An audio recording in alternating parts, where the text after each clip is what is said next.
Olá pessoal, bem-vindos a Scout Radar, programa sobre os craques do futuro, à procura do próximo Golden Boy.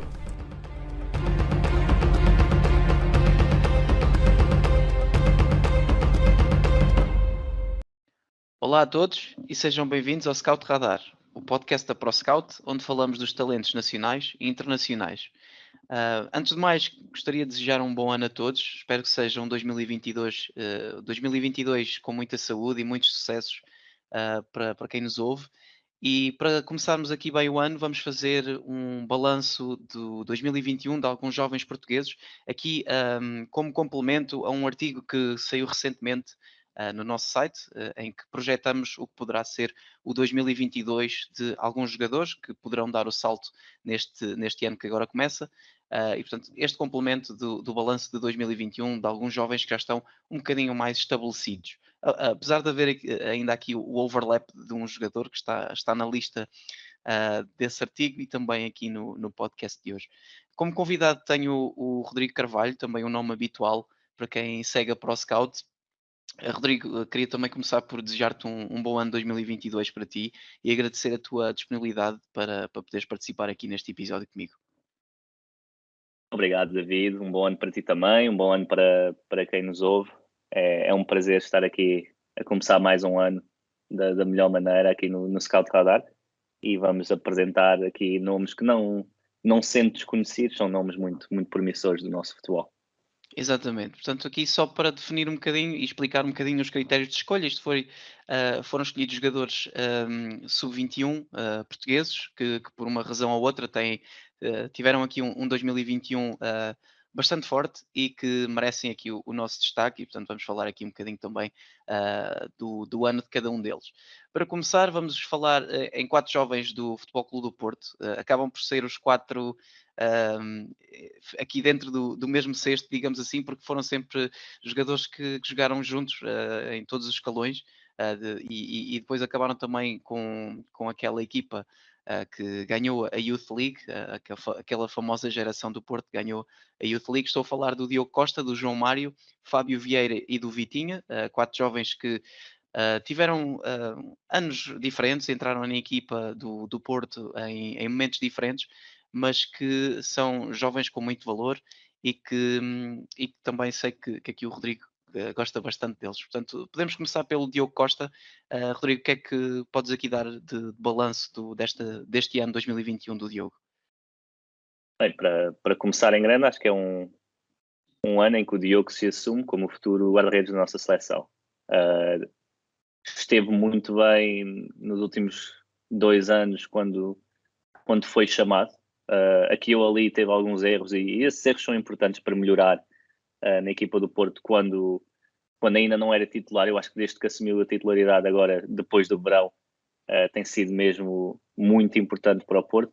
Tem um lado estético na baliza que eu acho que, não sendo um especialista de guarda-redes, acho que às vezes pode enganar, porque parece que é tudo fácil, parece que é tudo feito com a melhor técnica, e isso é uma coisa que eu gosto bastante de ver nos guarda-redes, que por exemplo em Portugal tivemos o Oblak, que tinha muito este estilo também, muito elegante na baliza, digamos.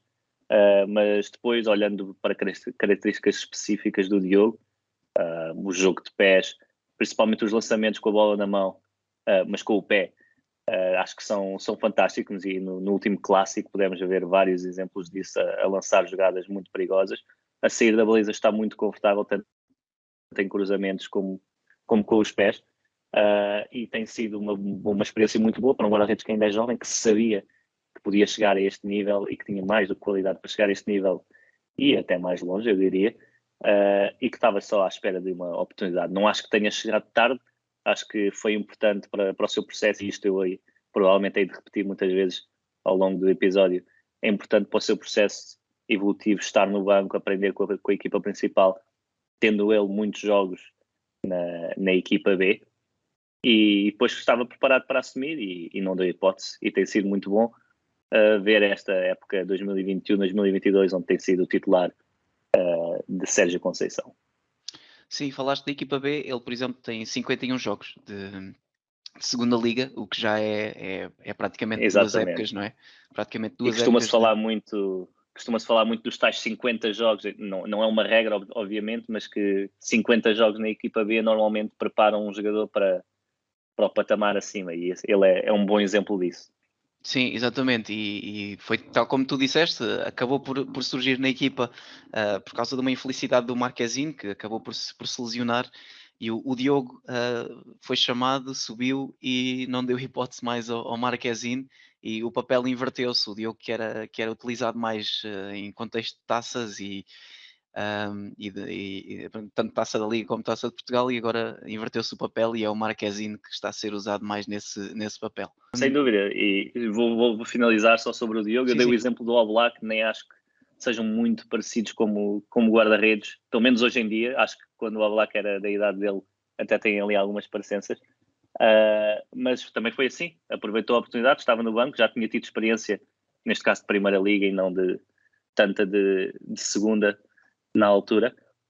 Mas é assim, os guarda-redes é uma posição ingrata onde podem estar algum tempo sem jogar, mas o Diogo soube esperar e agora já não sai da titularidade. Exatamente. E vamos ver até onde pode chegar também neste ano na seleção, não é? Alguma infelicidade Sim, também possa acontecer ao Rui Patrício, por exemplo, que todos sabemos que é o titular indiscutível da seleção, mas também num momento desses, por lesão ou por suspensão do Rui Patrício, o Diogo Costa pode chegar ali e assumir-se como o segundo guarda-redes, havendo também o António Lopes. Acho que vai ser uma luta muito interessante de acompanhar para ver quem é que é o segundo guarda-redes da seleção, digamos assim. sem dúvida. E não estamos habituados a ter tantas opções para a baliza. E ainda ontem, nós estamos a gravar na terça-feira, ainda ontem vimos o José Sá fazer também uma grande exibição contra o Manchester United, por exemplo. E são vários guarda-redes portugueses que, alguns a acabar o ciclo, outros a começar, que podem assumir a baliza no Mundial O ou próprio. se lá chegarmos. Sim, sim, é verdade. Eu ia dizer o próprio Rui Silva, que também tem tido uma época no, Sem no dúvida, Betis, sem dúvida. de grande qualidade, depois de já ter mostrado também muita qualidade no Granada, que lhe mereceu também esse passo acima na carreira na própria La Liga. Vamos então avançar agora para o João Mário, um jovem que fez praticamente toda a sua formação a extremo, mas acabou por ser adaptado a lateral direito, com grande sucesso, diga-se. Ele que começou a aparecer até na equipa principal do Porto já na ponta final da época, portanto, do 2020-2021, em que começou precisamente a entrar na equipa como lateral direito e depois mostrou valências para ser aposta continuada de Sérgio Conceição. Tu aqui gostavas de destacar do João Mário e depois, se puderes deixar aqui 2 ou 3 notas sobre este 2021 do João. Olha, o João Mário é um jogador que eu acho muito interessante o percurso que a carreira dele está a ter agora no início, porque como extremo tinha qualidade, era internacional sub-21, mas não o via a ter muitas facilidades a chegar à equipa do Porto, e no leque destes quatro era o que eu via claramente menos potencial para se afirmar facilmente.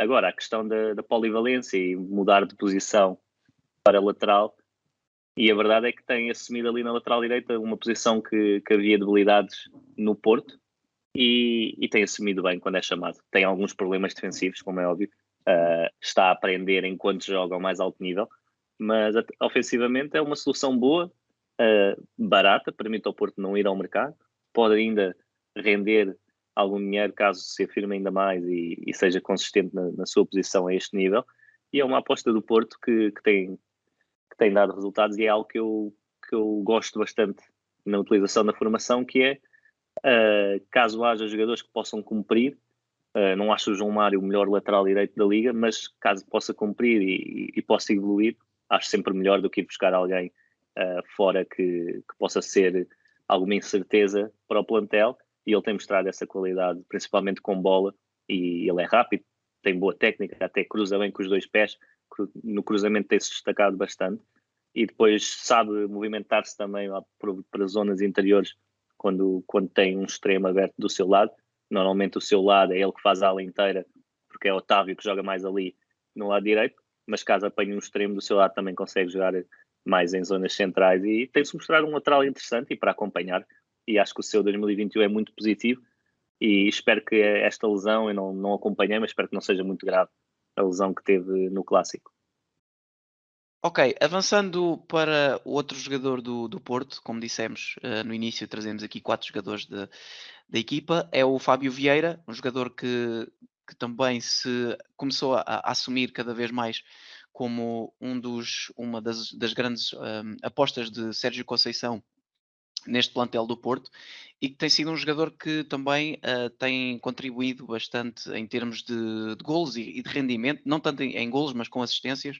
Ele, por exemplo, esta época conta com 5 assistências, com 5 assistências e um golo, e que mostrou ainda agora no Clássico que pode ser um jogador que pela sua mobilidade e pela sua capacidade técnica e de decisão no último terço, um jogador que pode fazer a diferença em qualquer jogo a nível nacional. Ele também no Transfermarkt já está avaliado em 10 milhões, portanto já levou aqui uma atualização e já mostra aqui também um bocadinho a percepção internacional que está a ser, que o Fábio está a ter. Portanto, acho que é um jogador que certamente do futuro e que o Futebol Clube do Porto quererá manter o mais tempo possível e evitar que saia para outros mercados mais apetecíveis. Rodrigo, pedia-te então que fizesse aqui um pequeno balanço do ano do Fábio Vieira e depois deixares aqui também as características nele que tu mais gostas. Olha, o Fábio, como disseste e bem, é o tal jogador que destes 4 assumiu o seu lugar na equipa principal mais cedo, ou seja, na primeira metade do ano foi ele que teve mais minutos dentro deste grupo, foi-se afirmando a sair do banco, teve algumas oportunidades como titular, e eu acho que é um perfil que encaixa muito bem em alguns jogos em que, e vou dar mais o exemplo deste clássico, em que Sérgio Conceição quer jogar apenas com um ponta de lança, mas ter alguém móvel junto ao tal ponta de lança. E Fábio Vieira faz esse trabalho muito bem. Combina muito bem com o Otávio, quando o Otávio vem para dentro e ele pode aparecer na ala. As movimentações que faz entre lateral e central são muito boas e ele, que teve alguma experiência também como extremo na formação, sente-se bem naquelas zonas onde pode cruzar e para cima do defesa. E tecnicamente é muito forte, conhece bem o jogo e no último passe se há alguma coisa que o define, eu acho que é o tal último passe. Tem qualidade para rematar, para fazer gols, como já vimos várias vezes, e é um talento incrível. Ele ganhou prémios individuais em torneios de seleções quando era mais jovem. Internacionalmente, como disseste, está bem cotado e se continuar a ser aposta, se continuar assim com a maturidade que aparenta mostrar, tem um futuro muito risonho pela frente e um meio campo com Fábio Vieira e com o próximo nome Vitinha, que tens falado, pode ser algo que vamos ver durante muitos anos e eles que já estão tão habituados a jogar um com o outro. Sim, e quer a nível de clube, neste caso, como até para a seleção A. Eu não sei qual é a tua opinião sobre o Fábio Vieira, mas eu diria que é um daqueles jogadores, a par do Vitinha, que vamos falar também a seguir, que estarão ali à porta de entrar também numa chamada, numa convocatória do Fernando Santos. É verdade, e eu acho que, falando agora também do Vitinha, eu diria que o Vitinha, pela se calhar idade e pela competição que existe para a sua posição, podia chegar mais cedo, mas eu diria que o Fábio Vera até agora tem mostrado maior rendimento ao mais alto nível e também entrou mais cedo e isso influencia um pouco. Mas sendo para as posições do ataque e da maneira como joga a nossa seleção, não sei se encaixaria tão bem como, por exemplo, o Vitinha ali no meio campo. Não sei se há lugar para ele, pelo menos por enquanto com Fernando Santos.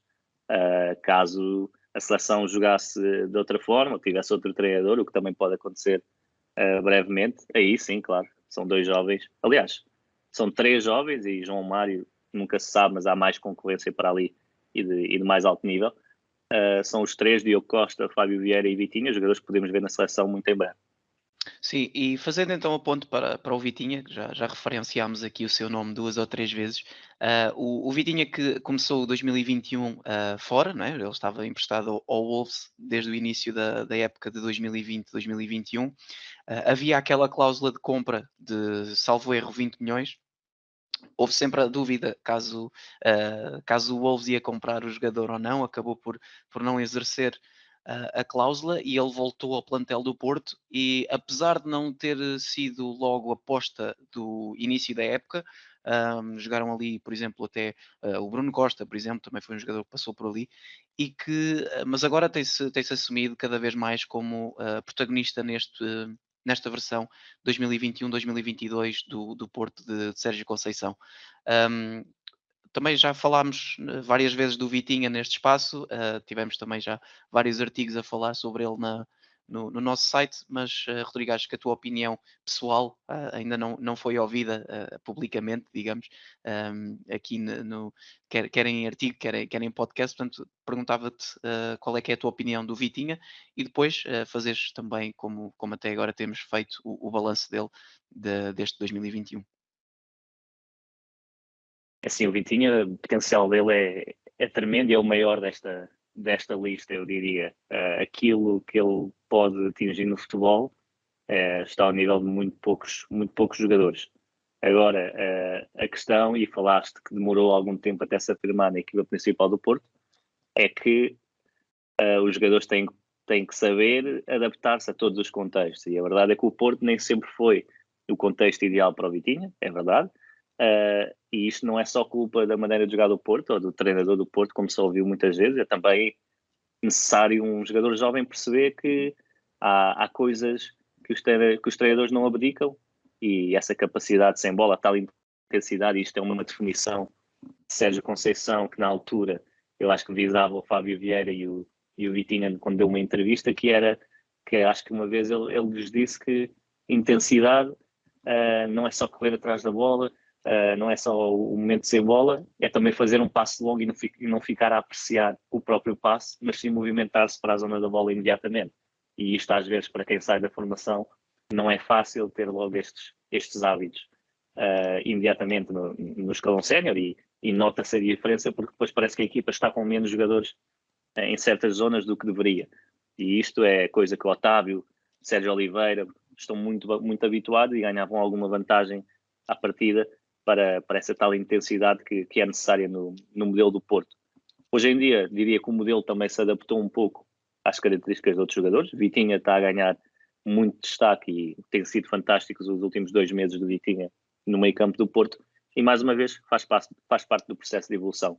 Esteve no banco, foi emprestado, nem sempre foi opção, mas as tais diferentes experiências que teve, onde fazê-lo muito melhor jogador do que era. Ele próprio nunca o ouvi dizer nada de mal sobre os períodos em que não jogou, sempre mostrou querer aprender mais, ser muito humilde e depois no campo é uma maravilha.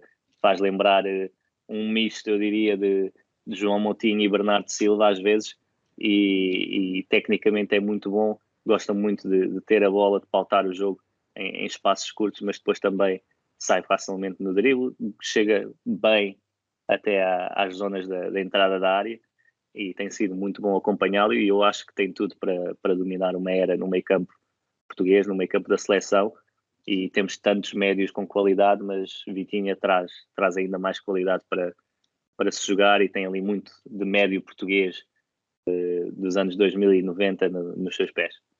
Sim, e só para terminar aqui a página do Vitinha e destes 4 jovens do Futebol Clube do Porto, falar aqui um bocadinho também das suas exibições na seleção sub-21, em que tem sido um rendimento absurdo e parece que vai para lá para brincar com os outros. É sempre uma das coisas mais engraçadas de ver quando se liga à televisão para ver os jogos da seleção sub-21. Vamos então agora passar para 2 jovens do Braga. O primeiro é o mais novinho desta lista, aliás, só é de 2005, assim é que é, 16 anos apenas. Estou a falar do Roger Fernandes e é um jogador que esta época já deu muito que falar, logo desde o início.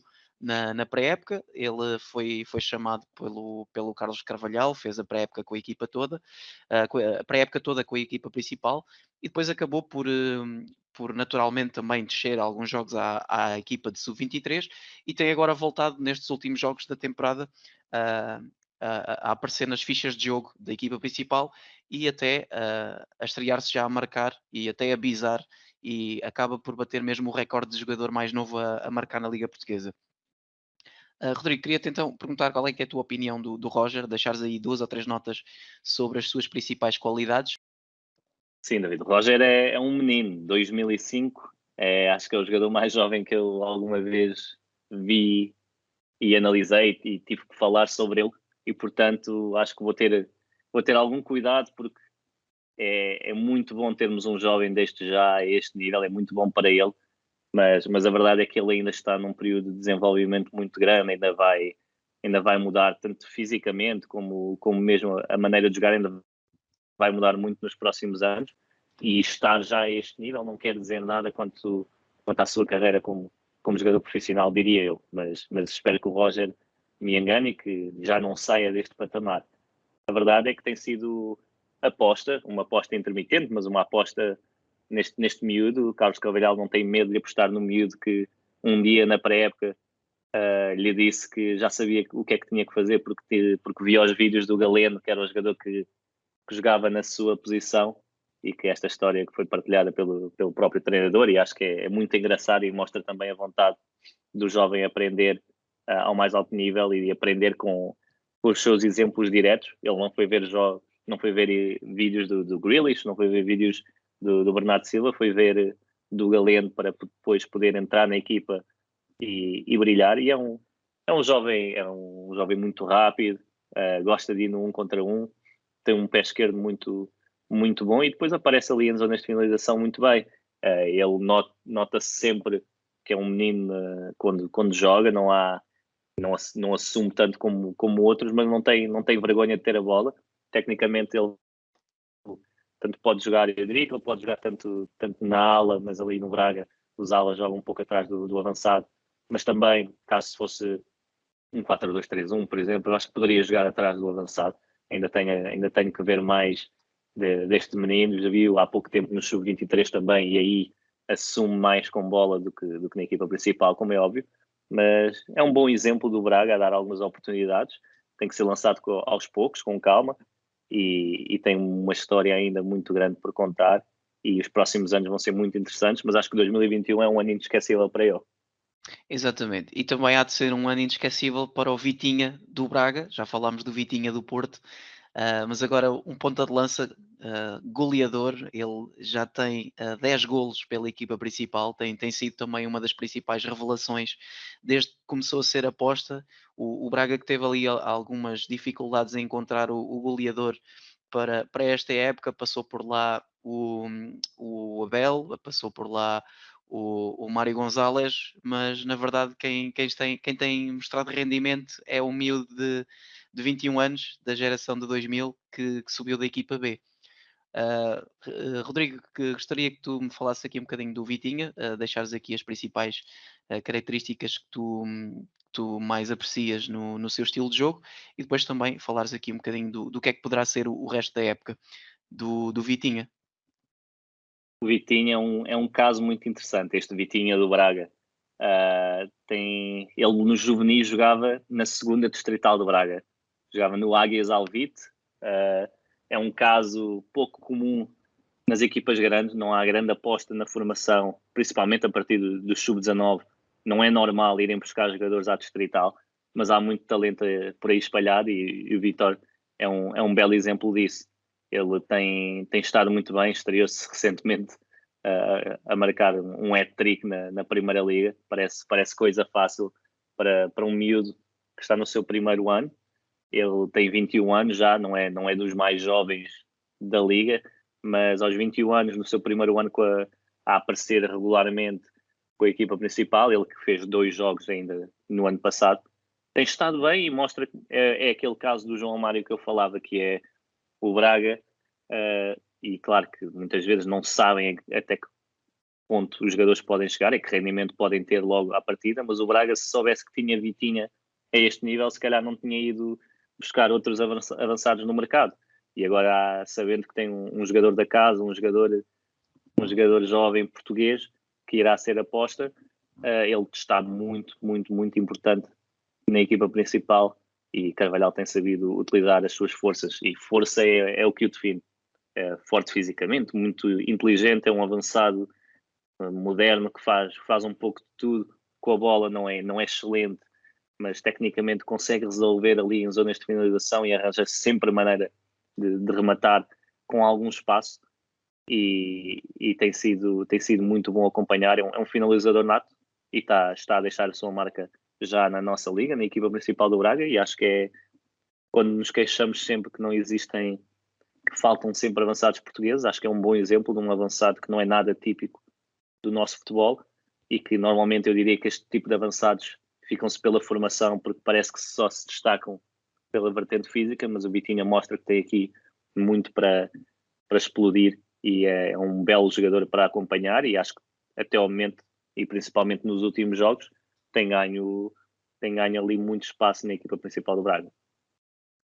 Sim, e vamos de avançado para avançado e falar agora um bocadinho do Gonçalo Ramos, avançado do Benfica, que ao contrário do Vitinha não se tem destacado essencialmente pela sua veia goleadora nesta temporada, apesar dele ter mostrado que na segunda liga era um jogador claramente com essa veia e mesmo na própria seleção, mas que esta passagem a sénior a nível de clube de Benfica, de clube de equipa principal, tem sido um bocadinho mais complicada. Olha, não vai ser nada fácil. Temos aqui um talento que é inevitável. Vimos na segunda liga, era impressionante, foi impressionante o que o Gonçalo Ramos fez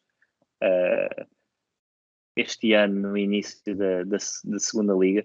Ele tem 11 gols em 12 jogos pelo Benfica B e é realmente incrível. Mostrou que estava preparado para um nível seguinte, estava numa equipa que ainda está nos lugares cimeiros e isso ajudou. Depois, claro, a transição para um sistema diferente que ele nunca jogou na formação, acho que tem algum impacto naquilo a que ele está habituado. Ainda no último jogo, no Dragão, vimos o Gonçalo Ramos, ele que gosta de se movimentar muito, vimos-lo muitas vezes a pisar os mesmos espaços que os extremos do Benfica por vezes estão, que é naquela zona interior, e ele gosta de se mexer bastante. Ele na formação fez muitos jogos como médio ofensivo e depois aparecia na área, aliás na Youth League, em que o Benfica vai bastante longe, ele também jogava muito em zonas recuadas e depois aparecia na área muito bem. Acho que as características do Gonçalo, fisicamente, as suas demarcações são muito boas, destaca-se pelo golo e o jogo de cabeça é fenomenal, aparece na área como muito poucos sabem, mas precisa deste período de adaptação. Não acho, fala-se já de um insucesso ou de um falhanço na equipa principal do Benfica. Ele tem apenas 25 jogos pela equipa principal do Benfica. Acho que precisa deste período de adaptação. A posição de avançado no Benfica, esta época então, tem sido uma posição muito intermitente no que toca a sistema, no que toca a parceiro, e é uma posição que depende muito das rotinas criadas com os jogadores à sua volta, e a verdade é que não tem mostrado a veia goleadora que mostrou na equipa B. Acho que pode ser do contexto, também pode ser porque ainda não está preparado para assumir de caras na equipa principal do Benfica, algo que não acho errado, e que se tivesse que ser emprestado para o ano, ou mesmo agora em janeiro, para um clube de primeira liga, acho que devia ver isso como uma oportunidade para se afirmar a este nível, mas é um talento que temos muitas esperanças como portugueses para a nossa seleção e que temos visto nas seleções jovens e nas camadas jovens que está mais do que pronto para se tornar um jogador profissional muito bom.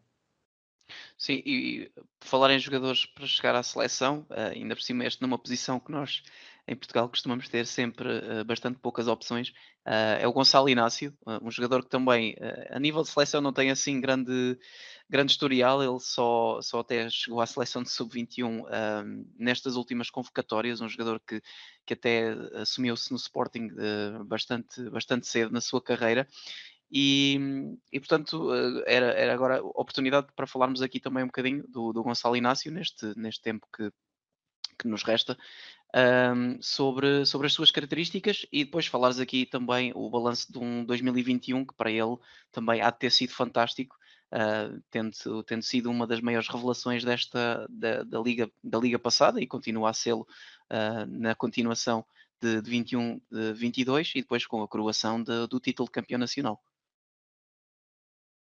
Sim, nesta lista eu diria que foi o jogador que teve o melhor ano 2021 de janeiro a dezembro, se virmos as coisas dessa forma. Esteve mesmo muito bem no Sporting campeão nacional, tornou-se uma peça fulcral para a equipa de Ruben Amorim. Acho que beneficia muito de ter um jogador como Coates ao seu lado, e ele próprio já falou disso. Acho que tem potencial para se assumir como o central do meio no Sporting, caso Coates saia da equipa, ou caso o Gonçalo Inácio ainda esteja no Sporting, que eu acho que esse segundo cenário é o que estamos mais próximos de viver, que é uma possível saída de um jovem que eu diria que internamente ele parece-me que ainda não é muito valorizado aqui em Portugal, mas já se fala dele no estrangeiro e para mim teria que ser pelo menos o quarto central da seleção, mas muito perto do terceiro, e tem que ser já uma aposta em jogos da nossa seleção para começar a adaptar-se a este nível. Pep não está para novo, tem tido vários problemas físicos. Eu diria que Pep e Ruben Dias são claramente os titulares neste momento, mas acho que também Gonçalo Inácio tem muito para dar, sendo canhoto do lado esquerdo, também pode dar muito à nossa seleção. Há a tal questão da linha de 4 a defender, que ele não está tão habituado e a nível sénior ainda muito pouco jogou numa linha de 4, apenas no sub-21, se considerarmos que é sénior já na seleção. Mas eu acho que tem muito potencial, canhoto. Acho que a sua personalidade precisa de alguém, por exemplo, como Ruben Dias ao seu lado, como Coates, mas de resto é um jogador que tem muito para crescer com bola, é fortíssimo, e aquele pé esquerdo, eu acho que ele é tão bom com bola que às vezes exagera um pouco e até coloca a equipa em algumas zonas perigosas quando está muito confortável, mas defensivamente tem tido muito poucos erros, que é algo que eu não estava à espera, porque também cheguei a vê-lo na formação e tinha ali algumas reticências, porque ele tinha sido lateral muitas vezes também e depois passou para central, mas a verdade é que tem estado muito bem e adaptou-se de forma plena à Primeira Liga, tem sido aposta regular e mostra toda a sua qualidade. Exatamente, também é um jogador que eu aprecio bastante e como tu disseste, às vezes não é muito valorizado cá em Portugal, acaba por ser um jogador mais low profile, mas que estará também aí, talvez à porta de uma possível grande transferência, talvez no final desta época. Ah, para Sim, eu com digo só que ele foi um dos destaques do 11 de jovens da Marca. Ele está no 11 inicial do jornal Marca de jovens jogadores pela Europa, ou seja, acho que lá fora estão atentos, tem muitos minutos, o que ajuda, e eu acho que os minutos jogados com estas idades quer sempre dizer qualquer coisa. Quanto mais minutos os jovens têm, se calhar estão mais preparados do que outros que se calhar poderiam ter mais talento, mas a verdade é que Gonçalo Inácio tem sido aposta e mostra toda a sua qualidade e já é, como dissemos, reconhecido tanto cá dentro como lá fora, mas cada vez mais lá fora. Para terminar, vamos falar um bocadinho do Jota, um jogador que teve um percurso difícil na primeira fase de 2021, mas que depois acabou por ser emprestado para o Celtic da Escócia e que tem sido provavelmente o melhor jogador daquele campeonato. O jogador teve uma explosão brutal desde que conseguiu então encontrar o seu espaço e ali um contexto muito favorável às suas características neste Celtic. Rodrigo, gostaria então que nos falasses aqui um bocadinho do Jota, que oportunidades é que ele terá de voltar ao Benfica? Se achas que é um jogador que devido à existência daquela cláusula já não deverá voltar ao Benfica? E caso se verificasse, achas que era um jogador que poderia estar no plantel do Benfica, ou se será um jogador que o Celtic vai aproveitar e provavelmente até no fim da época pode fazer já lucro com a sua revenda. Sim, David, foram várias perguntas, mas começando pelo fim, creio que será esse o cenário mais possível, porque seja equipas do Championship em Inglaterra ou, quem sabe, até da Premier League, não faltarão interessados para dar mais do que 7 milhões e meio, que é a tal cláusula que falaste, ao Celtic por Jota. A verdade é que Jota tem sido uma grande revelação este ano. Eu acho que sair de Portugal no ano passado, apesar de não ter sido fácil quando jogou no Valladolid, acho que lhe fez bem. Era um jogador que admitia que precisava de sair da sua zona de conforto. Ele que é natural de Lisboa, jogou no Benfica toda a sua vida, acho que tinha ali muito conforto, porque foi quase sempre titular nas camadas jovens, teve muitos jogos pelas seleções, mas sempre ali na sua zona de conforto, e acho que lhe fez bem sair de Portugal. Pelo Benfica, pela equipa principal, nas 2 épocas anteriores à sua experiência no Valladolid, a verdade é que ele fez apenas, e este apenas é relativo, fez 32 jogos pela equipa principal, mas a certa altura tinha uma média de 10 minutos por cada exibição que fez, ou seja, não se pode chamar uma aposta real no jogador, apesar de ter tido várias oportunidades. Acho também que o sistema, desde que Jorge Jesus voltou ao Benfica, o sistema de 5 defesas ou os extremos a jogar por dentro não beneficiam o Jota. Não creio que haja culpa de nenhuma das partes, mas não havia ali um match nas características do jogador com o modelo e com a forma que lhe era pedido para jogar. E agora no Celtic tenho tido o prazer de ver vários jogos, principalmente ele agora infelizmente está lesionado, tem estado lesionado, mas fez muitos jogos de muita qualidade, tanto na esquerda como na direita. E eu acho engraçado, porque acho que na direita ele torna-se um jogador bem mais objetivo e que vai mais à linha e que vai para cima dos defesas e decide mais rápido do que na esquerda, quando tem a possibilidade de vir para o meio, mas é na esquerda que tem jogado mais vezes e que tem brilhado, tanto na Liga Europa, que foi um dos melhores jogadores do Celtic, e daquele grupo que não era nada fácil, com Leverkusen e Betis à mistura, mas tanto na Liga Escocesa, onde é um dos melhores jogadores, eu não sei se é o melhor, como disseste, mas acho que está lá em cima de certeza, é um dos melhores jogadores, e mostra aquela confiança. É um jogador que se vê claramente que precisa de confiança para jogar ao seu melhor nível,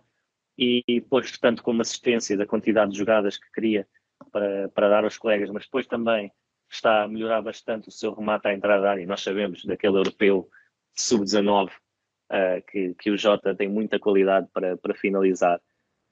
Está a sentir-se mais confortável, mais confiante, e isso nota-se no campo, e é um bom exemplo de que sair para um nível se calhar mais baixo nem sempre é algo mau, e se não deu no Benfica vai dar em algum lugar.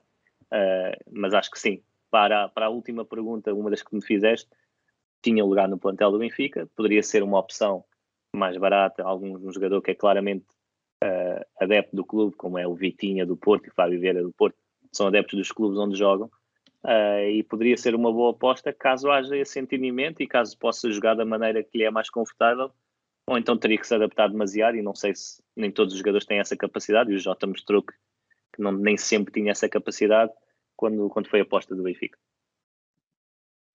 Excelente, acho que é um excelente resumo da sua época até agora e do seu contexto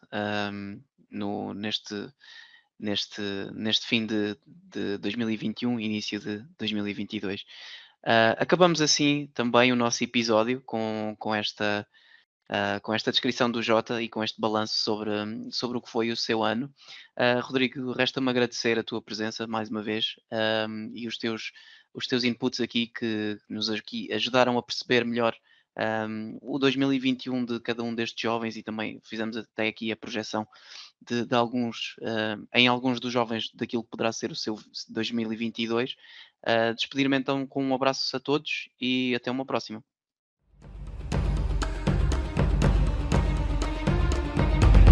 Obrigado por nos terem seguido em mais um episódio. Sigam o ProScout nas redes sociais em Facebook, Twitter, Instagram, YouTube e principalmente no nosso site em www.proscout.pt. Até à próxima!